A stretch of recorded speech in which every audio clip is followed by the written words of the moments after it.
नमस्कार प्यारे साथियों, स्वागत है आप सभी का एक नई सक्सेस स्टोरी में। आज मेरे साथ हैं सुरभि सिंह, उत्तर प्रदेश के बनारस जिले से हैं और सुरभि आज टारगेट फॉर IQ के ऑफिस में यहाँ पर मिलने आई हैं अपनी सफलता की खुशियाँ बांटने। सुरभि ने अपने पहले ही प्रयास में 280 यानी 280 रैंक जो है सिक्योर की है। मैं सत्येंद्र पूरी टारगेट फॉर IQ परिवार की तरफ से सुरभि आपको बधाई देता हूँ एंड कॉन्ग्रेचुलेट आपको जो है विश करता हूँ।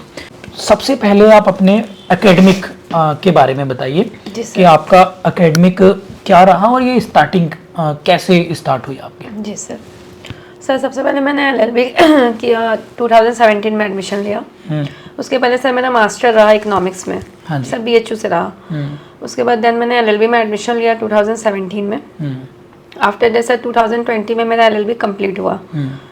तो उसके बाद मैं सोची सर कोविड आ गया, अब तो मतलब कोई वैकेंसी आनी नहीं है और मुझे सर बैठना नहीं था। शुरू से मेरे साथ ये था ना कि मेरे को मतलब किसी ना किसी के टच में रहना था, कोई इंस्टीट्यूशन कोई पढ़ाई, मतलब I am always try to read something कि मेरे किसी से टच में हो, एकेडमिक्स चलती रहनी चाहिए। देन मैं सोचा कि चलो LLM कर लेते हैं, एक साल कोविड में ऐसे भी कुछ नहीं है। Then I pursue LLM from Galgotia university. और सर फिर जब LLM कंप्लीट हो तब तक भी कोई वैकेंसी नहीं आई। तो फिर उसके बाद मुझे लगा कि अब क्या होगा, तो फिर हुआ कि नेट निकाल लेते हैं, LLM हो गया तो नेट दे देते हैं। फिर सर नेट क्वालिफाई हो गया। उसी में बीच में सर मेडिकल कंडीशंस मेरी शुरू हो गई, सब चीज़ें उस समय शुरू हो गई। देन उसके बाद सर जब नेट क्वालिफाई हो गया तो हुआ कि PhD के लिए भी अप्लाई कर देते हैं, अगर मतलब पता नहीं इधर क्या होगा, वैकेंसीज तब तक नहीं आई थी क्योंकि मैंने जुलाई 2022 में PhD में एडमिशन ले लिया। 2021 में मैंने LLM कंप्लीट कर लिया। जब LLM में PhD में एडमिशन लिया 2022 में, उसके 3 months after I think November या दिसंबर में फॉर्म आ गया था। तो जब फॉर्म आया तो मुझे ये था नहीं, आप मतलब आपसे मेरे मतलब जब कनेक्शंस हुए थे तो ये हुआ सर आपसे मैं एडमिशन ली तो हुआ था कि फॉर्म आएगा बट नो वन नोस कब आएगा। तो सर मेरी तैयारी जनरली इसी से शुरू हुई कि हाँ, लेकिन हाँ ये था कि मेरा LLB से डिसाइड था कि मुझे बनना जज ही है।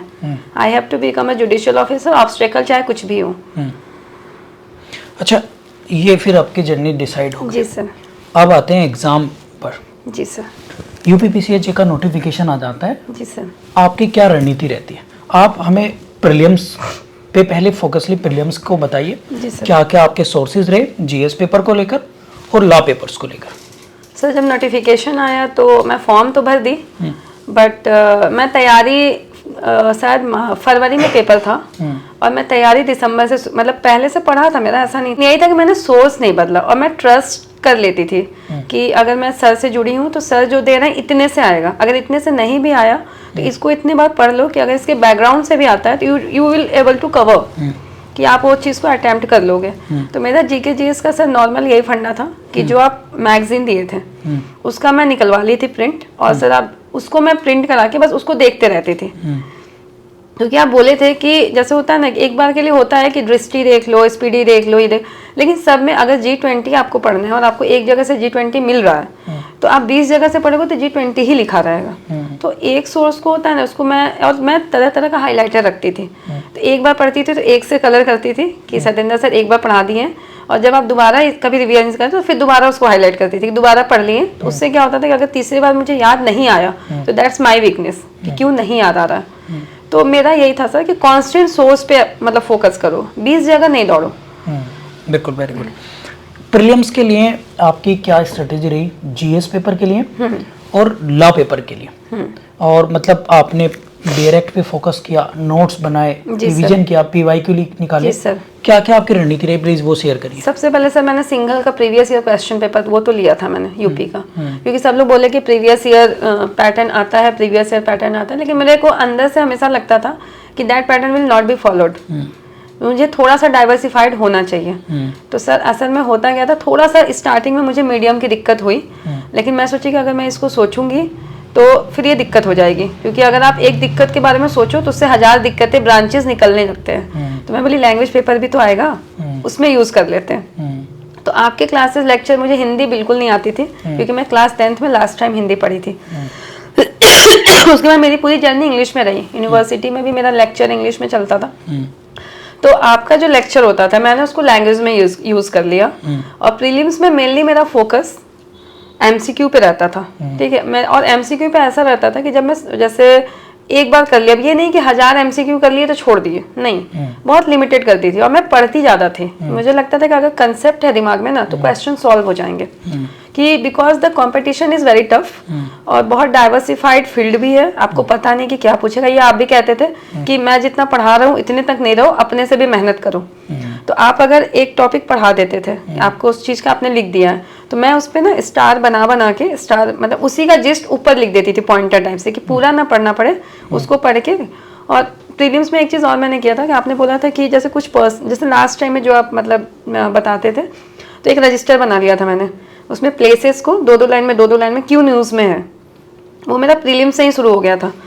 तो वो चीज़ मैंने किया था जीके जीएस के लिए। और करंट के लिए मैंने जैसे सुन लेती थी कभी कभी, जैसे आपका सुन लिया, या डेली का ना एक बार नज़र मार लेती थी, टेलीग्राम खोलती थी, देख लिया, तो वो याद, जैसे आप देखते रहोगे तो चीज़ें कहीं ना कहीं दिमाग में रहती हैं। बट यही है कि मेरा क्या था सर, कि मैं बहुत घंटे नहीं पढ़ती थी, लेकिन पढ़ती जरूर थी डेली, वो मेरा मिस नहीं होता था। इवन मेरे को डॉक्टर पास भी जाना है तो मुझे बस थोड़ा मतलब एक लाइन ही किताब छू ही लेना है, बट मुझे छूना है। बिल्कुल, ये चीज रहता था। और लॉ में सर तो मैं बस बेयर एक्ट फोकस की थी, और मैं इंडेक्स निकलवा ली थी एज सजेस्टेड बाय यू, कि उसका बेयर एक्ट निकालो। और सर मैंने अपना नोट्स बनाया था, अगर आप कोचिंग कर रहे हो तो कोचिंग का भी आपको, लेकिन नोट्स आपको अपने ही बनाने पड़ेंगे, क्योंकि फील्ड बहुत डाइवर्सिफाइड है। अपने नोट्स बनाने से फायदा क्या है और नुकसान क्या? सर पहली बात, नोट्स मेरे हिसाब से आपको बहुत पहले से बनाने लगने चाहिए, क्योंकि मैंने नोट्स LLB के सेकेंड ईयर से बनाना शुरू कर दिया था। और मेरा क्या आदत था कि जब मैं कोई टॉपिक लिखती थी, नोट्स बनाती थी, LLB के टाइम से ही सर मैं केलकर पढ़ना शुरू कर दी थी। मैं मतलब स्टैंडर्ड टेक्स्ट बुक में बहुत पहले से पढ़ना शुरू कर दी थी। तो जब मैं बनाती थी तो पीछे 2 पेज छोड़ देती थी, जैसे जब कोई मैं टॉपिक लिखती थी ना, 2 पेज में छोड़ देती थी। इसलिए छोड़ती थी, अगर कोई रिसेंट केस लॉज आए या कोई रिसेंट पॉइंट आए, और चाहे कुछ भी आए, तो मैं उसमें ऐड कर सकूं। तो सर आज भी ऐसा है कि मेरा 2023 का भी जजमेंट मेरे नोट्स में अपडेटेड है, तो वो चीज़ मैं करती थी। और लास्ट में क्या हुआ, जब मेरे पूरे नोट्स बन गए, उसके बाद मैं क्या की, एक कॉपी अलग से फिर उठाई और उस पर बाहर लिख दी प्रोसीजरल लॉ, और उस पे सर सिनॉप्सिस बनाना शुरू कर दिया मैंने, एक ही कॉपी में पूरे कंपाइल कर दिया। तो वो सर बहुत, मतलब अगर आप नोट्स नहीं बनाओगे आप वहाँ लिख ही नहीं पाओगे। वेरी अच्छा, प्री निकल गया जी सर, अब आ जाते हैं मेंस पर। मेंस की क्या रणनीति रही? क्या मेंस की पहले से ही तैयारी स्टार्ट कर दी थी आपने?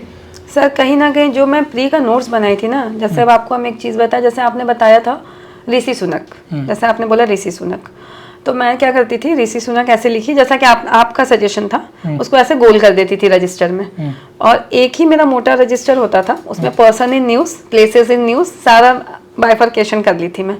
और उसमें मैं स्पेस थोड़ा बनाई रहती थी कि अगर मेरा गलती से मेंस हो गया तो मैं उसी में ऐड कर दूंगी पॉइंट।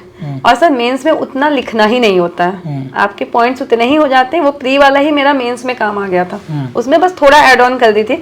अब जैसे सर आप इतना बता देते थे, अब जैसे द्रौपदी मुर्मू है, वो उड़ीसा से हैं, पहली शेड्यूल ट्राइब है, अगर पूछता है पर्सन नहीं तो आप यही तो लिखोगे ना 4 लाइन, उससे ज्यादा तो पूछना नहीं है। तो सर वही काम आ जाता था। तो मेनली मैं वही की, मैं उसी को बस थोड़ा इंक्रीज की, मैं कॉपी नहीं बदली। लैंग्वेज पेपर के लिए सर लैंग्वेज में इस बार का क्या था, ट्रांसलेशन जो था बहुत इजी था, और मैं कभी हिंदी पढ़ी नहीं थी। सत्येंद्र सर की क्लास सुन के, क्योंकि इसलिए संस्कृति और मैं तो बोल तो बिल्कुल नहीं पाती हूँ, सुन के ये तो पता चल गया था कि एडमिशन, कन्फेशन, ये सब क्या होता है। और फिर अपीलार्थी आप बोलते थे कभी कभी, ये सब चीज़ें मैं सर, अब मैं क्या करती थी, बेयर एक्ट के ऊपर लिख दिया या कहीं लिख दिया, SHO का मतलब क्या होता है वो कहीं लिख दिया। तो वो मेरे को, मैं प्रैक्टिस नहीं की थी सर, जनरली मैं एम नॉट, बिकॉज मेरा ना राइटिंग का बहुत ज़्यादा हैबिट है, क्योंकि मैं बहुत ज़्यादा है, तो इसलिए मुझे इसका बहुत बेनिफिट मिला। लैंग्वेज पेपर के मतलब बाहर से कुछ नहीं करा, जो क्लासेस थी GS की हिंदी मीडियम की, उसी को इंग्लिश में ट्रांसलेट करा, तो ट्रांसलेशन कंप्लीट हो गई। ऐसे के लिए क्या किया? सर इस बार का ऐसे टफ था इस बार का, ठीक है, थोड़ा डायनामिक था। तो ऐसे के लिए मैं शुरू से, जब से मैं कॉलेज टाइम थी इसके लिए हम क्रेडिट BHU को दूंगी, क्योंकि वहाँ पे क्या है ना कि कोई चीज़ आपको पढ़ाई जाती है तो आपको अप्रोच भी बताई दी जाती है, और जब आप अप्रोच कवर कर लोगे तो आप किसी भी टॉपिक को पढ़ लोगे।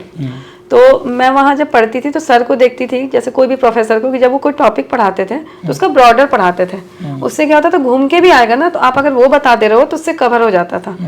तो मैं क्या की कि वीमेन पे एक ले लिया, अब ये नहीं कि वीमेन एम्पावरमेंट पे लिख ली, नहीं, वीमेन को एक पेज पे लिखी, उसका ब्रॉडर पॉइंट्स सारा मैं कवर कर ली, उनका जजेस का कितना है, कितना रेशियो है, अगर ये आएगा, और कुछ कोटेशंस मैंने तैयार कर लिए थे, एजुकेशन पॉलिसी तैयार कर लिया था, और इन्वायरमेंट। और लेकिन सर क्या हुआ कि इस बार कुछ ऐसा पूछा नहीं, पूछ दिया थोड़ा घुमा के, तो जितना मैंने आपका जीके जीएस का वो कार्बन इमिशन, बायो गैस वाला वो सब जितना मैंने पढ़ा था, और क्योंकि वही था, वो इन्वायरमेंटल डेवलपमेंट करके था, मैंने पूरा यूज कर लिया, मतलब पूरा उसको साइंटिफिक ऐसे मैंने जैसा उन्होंने पूछा था वैसा लिख दिया। और जब हिंदी की बारी आई तो 3 टॉपिक देते हैं वो लोग, 2 टॉपिक सर मुझे समझ में नहीं आया क्योंकि मेरी हिंदी इतनी भी स्ट्रांग नहीं थी। एक शिक्षा वो दिखा, शिक्षा पॉलिसी जो एजुकेशन पॉलिसी था, और सर मेरा वो बहुत तैयार था हिंदी में, मैंने डिक्टो उसको लिख दिया सर, तो लैंग्वेज मेरा बहुत अच्छा चला गया था। लॉ पेपर के लिए? लॉ पेपर के लिए सर आपको भी पता है सर कि बहुत लेंथी पेपर होता है, और इस बार तो थोड़ा पैटर्न भी चेंज था। और पैटर्न चेंज था सर, तो मैंने प्रीवियस ईयर कभी सॉल्व नहीं किया था स्ट्रिक्टली, मतलब मैं आपको फ्रैंकली बताऊं तो मैंने बस देख लिया था, मैं कभी लेके ना उसको सॉल्व नहीं करती थी। मैं क्या करती थी, मेरा क्या स्ट्रेटेजी था, because everyone has their own strategy, मैं कभी बेयर एक्ट 1 से नहीं शुरू करती थी, कभी नहीं, क्योंकि ये मेरा यूनिवर्सिटी का अप्रोच था।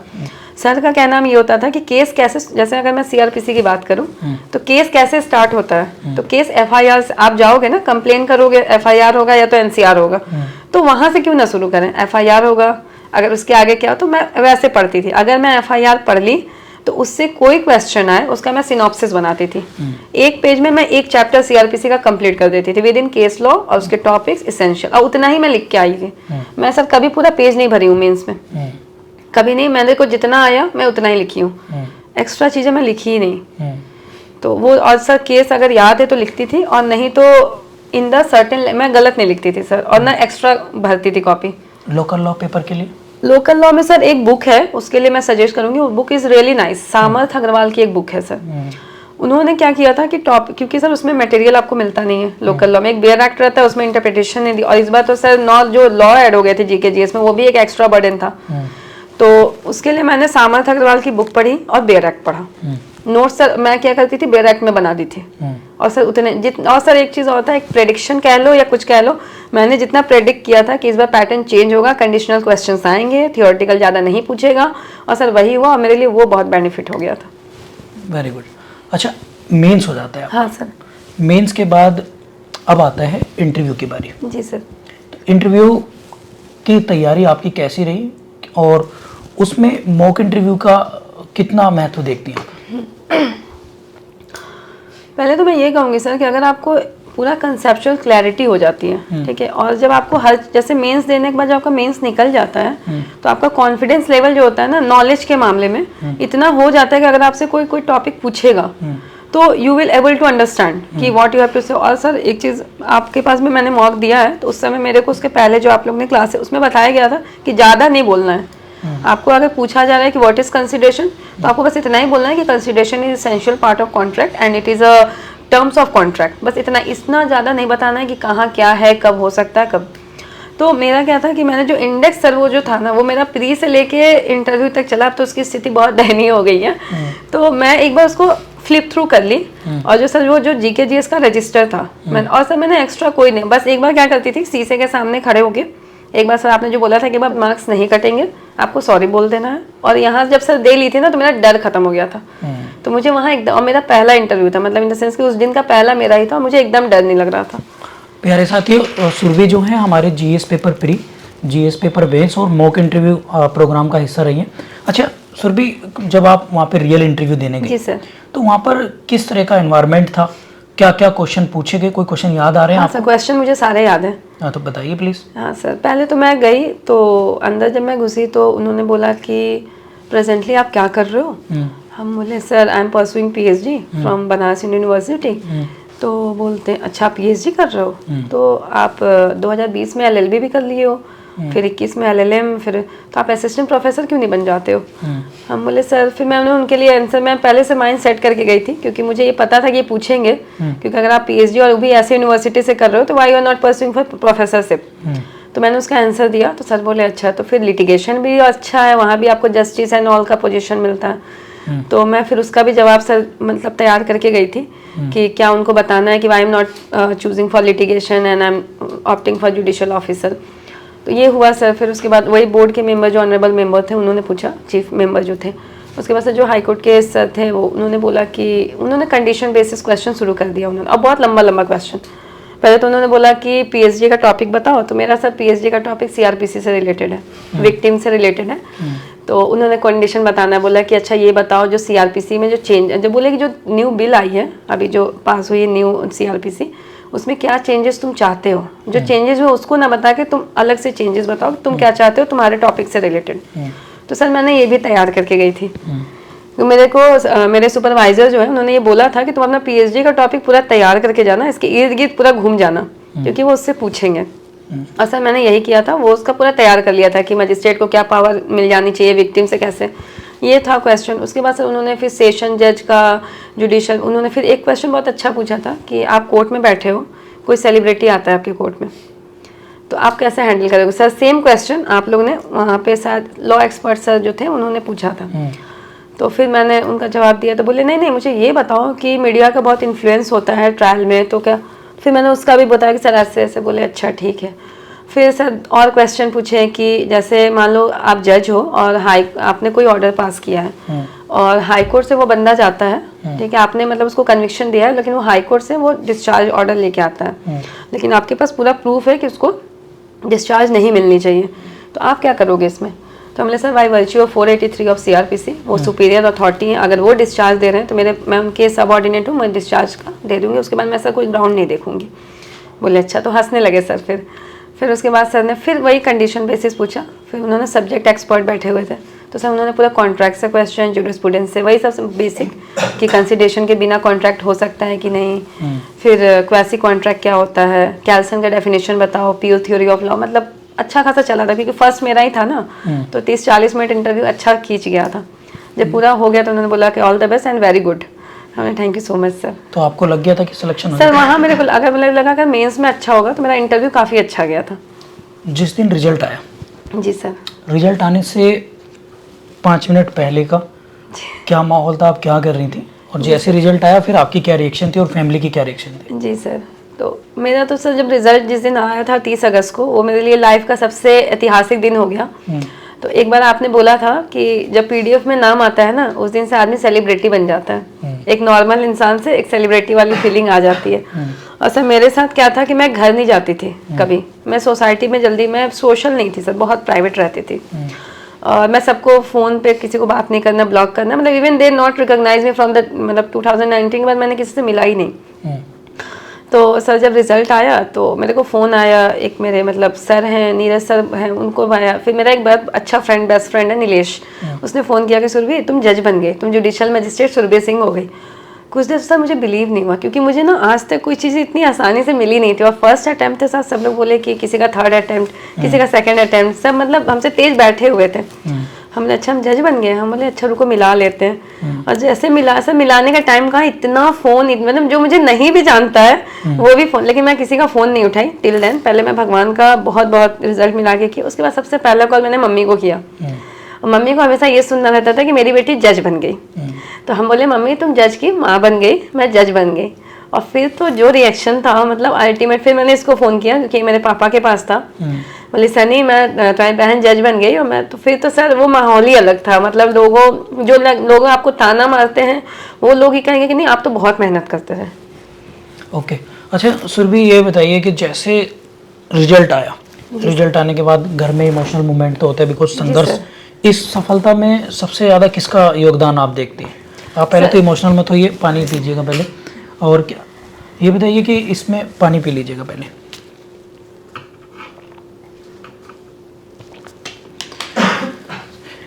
इसमें सबसे ज़्यादा हम पहले तो भगवान को, उन्होंने मतलब बहुत सपोर्ट किया, जितना परीक्षा लिया रिजल्ट भी उतना ही शानदार दिया। पहली चीज़ मैं उनका बहुत तहे दिल से, भगवान मेरे मतलब होता है ना साक्षात मेरे साथ थे।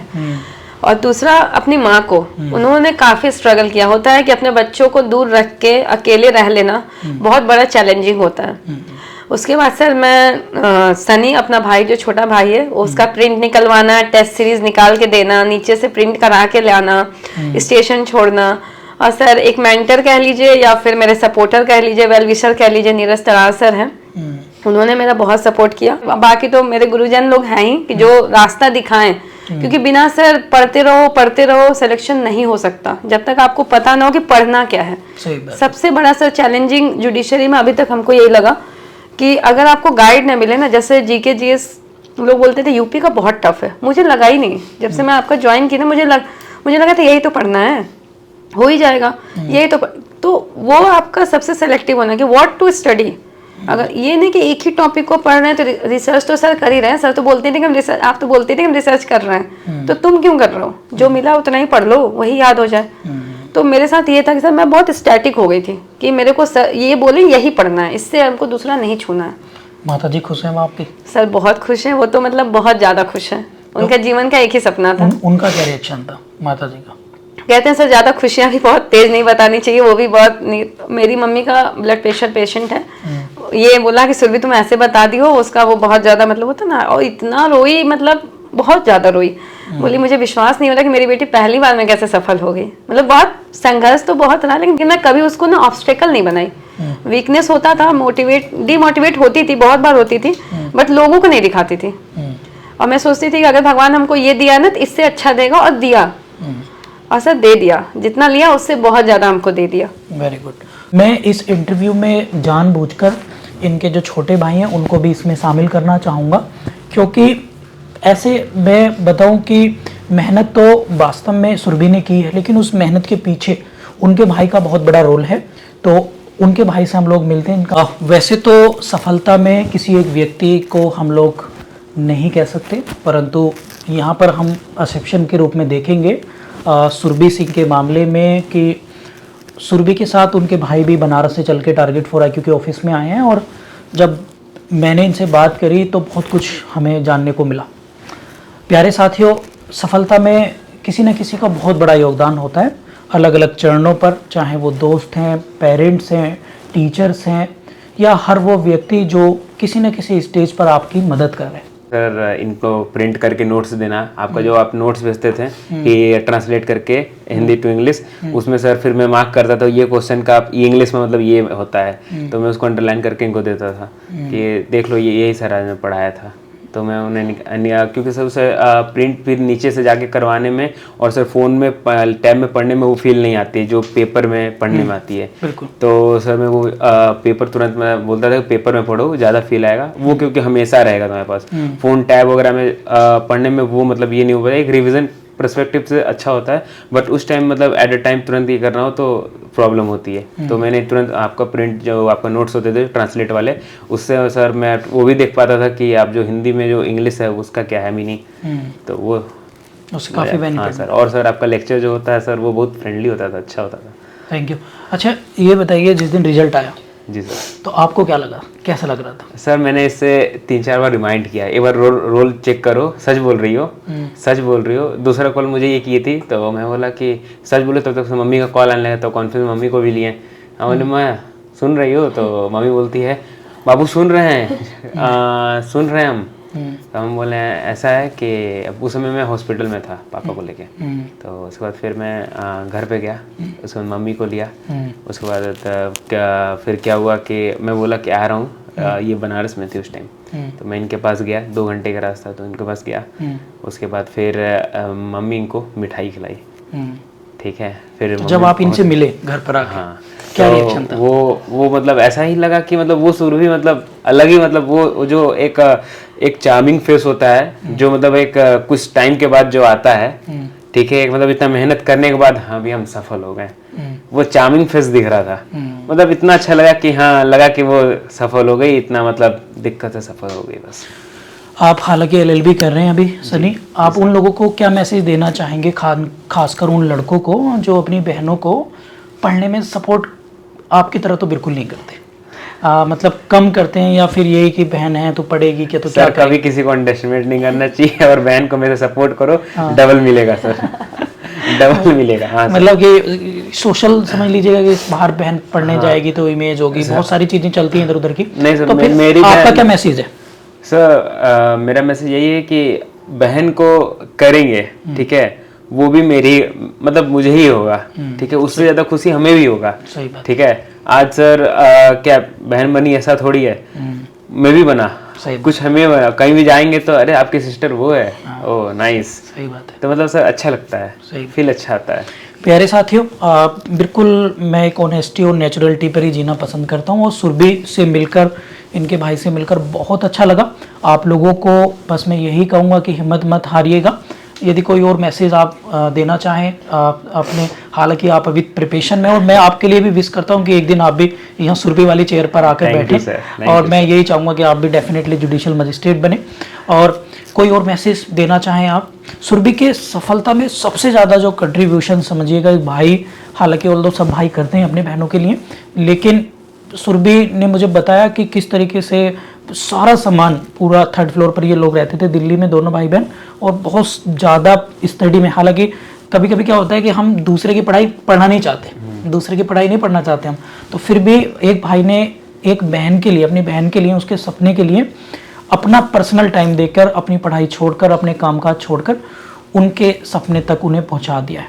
अब मैं टारगेट फॉर IQ की तरफ से सत्येंद्र आप दोनों का धन्यवाद करूंगा और बधाई दूंगा सुरभि आपको कि आप इसी तरह से ऊंचाइयां छूते रहें और जल्दी से पूरी तरीके से आप जो हैं स्वस्थ हो जाएं।